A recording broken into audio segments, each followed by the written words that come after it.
All right, guys, today we're going to work on multiplying radical terms. I know the title says dividing and rationalizing, but we're just going to work on multiplying today.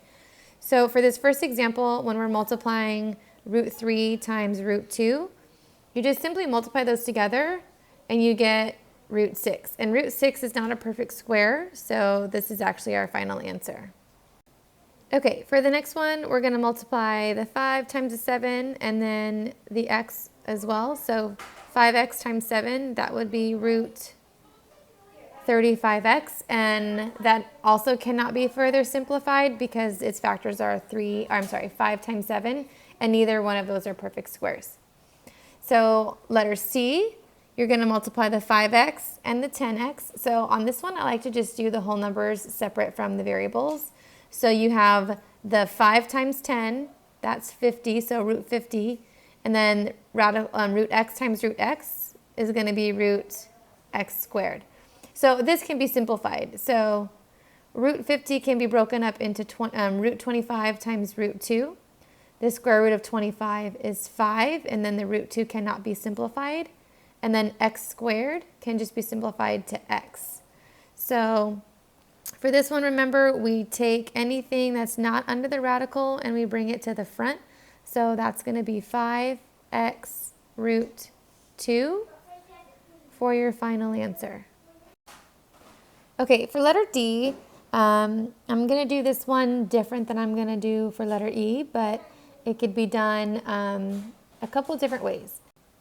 So before I start multiplying anything together, as far as my whole numbers are concerned, I'm just going to rewrite my whole numbers first. So root 8 times root 12.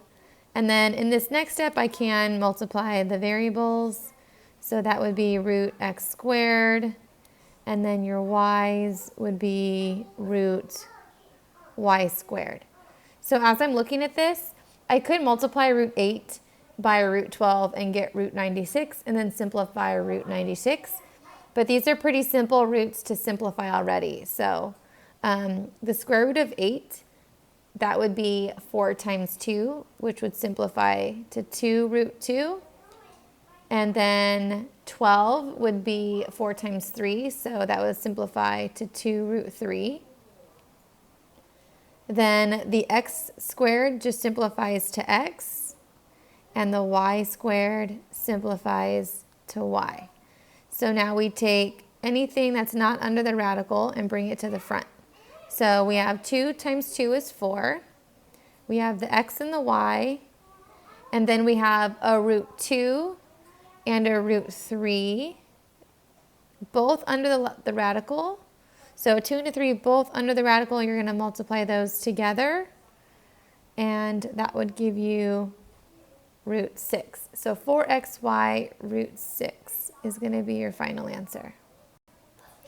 Okay, so this next one, instead of simplifying the square root of 20 and the square root of 30 in the first step, I'm just going to multiply those two things together. So root 20 times root 30, that's going to give me the square root of 600. And then we have the root x and the root x. So x times x is going to give me x squared. And then y cubed and a y to the 5th. That's going to give me y to the 8th. So one thing you want to remember here is that you're going to be adding the exponents, not multiplying them, okay? So now we're going to simplify this 600. So one way to do that is to do 100, the square root of 100 times the square root of 6. The square root of 100 is 10. So you have 10 root 6. And then the square root of x squared is just x. And then the square root of y to the 8th. So remember, when you have an even number, you can divide by 2. So that would be y to the 4th. So now you just take everything that's not under the radical and bring it to the front. So that would be 10. Let me switch back to the pen, sorry. 10xy to the 4th. And then under the radical, you have a 6. So radical 6. That would be your final answer. Okay, let's do this next one. So multiplying these whole numbers together, that would be 6 times 15 is 90. And then multiply your x's. So x to the 1 and x to the 4th would be x to the 5th. Then we do the y. So we have y squared and y to the 6th. That would be y to the 8th. And lastly, we have m to the 3rd and m to the 9th. So 9 plus 3 is 12. So this one would be m to the 12th. So when you're rewriting them, you could rewrite all of that under a huge radical sign, but I'm not doing that because I know I'm going to separate it anyway, so I'm just separating it initially. So the square root of 90 would be 10 times 9, and 10 times 9, 9 is a perfect square, so that would be 3 root 10. The x to the 5th, you want to break this up into an even number. So we're going to break this up into the square root of x to the 4th times the square root of x. Okay, so when we do that, we can divide this one by 2. So that's x squared, and this x stays under the radical. Divide this one by 2, and you get y to the 4th. And then divide m to the 12th by 2, you get m to the 6th. So now that everything's simplified, anything that does not have a radical symbol will come to the front. I like to do mine in ABC order. So you have 3, sorry about that, you have 3 m to the 6th, x squared, y to the 4th, and the two things left under the radical are 10x. So this would be your final answer here. Okay, these next examples get a little bit more difficult because now notice there's a coefficient in front of each radical symbol, but we're still going to do them the same way we did the ones on the previous slide. So you're going to multiply the 3 and the 5. That's 3 times 5 is 15. And then now I'm going to do the 6 times the 14. So 6 times 14, that's going to be root 84. And then x to the 5th and x, that's going to be x to the 6th.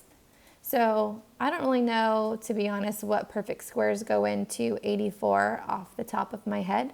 So I'm just going to do a factor tree real fast to help me out. So I know 84, that one is an even number. So I can do 2 times 42. This is a prime number. 42 would give me 6 times 7. 7 is a prime number, and then the 6 would be 2 times 3, and 2 and 3 are prime numbers. So remember, when we're doing it this way, we're looking for pairs of numbers. So I have a pair right here, okay? So the 15 would stay where it is. This pair would come out in front, and then the 7 and the 3 would just stay underneath the radical. So that would be 21. And then the x to the 6th, you divide that one by 2, and you would get x cubed. So now we're just going to multiply anything that does not have a radical symbol. So 5 times 2 is 30, and then the x cubed. So we have 30 x cubed, and then the square root of 21 is left. So this would be your final answer. For letter B, we're going to multiply the whole numbers in front. So negative 2 times 3 is negative 6. Then I'm going to take the 20 times the 15. So 20 times 15, that's going to be 300.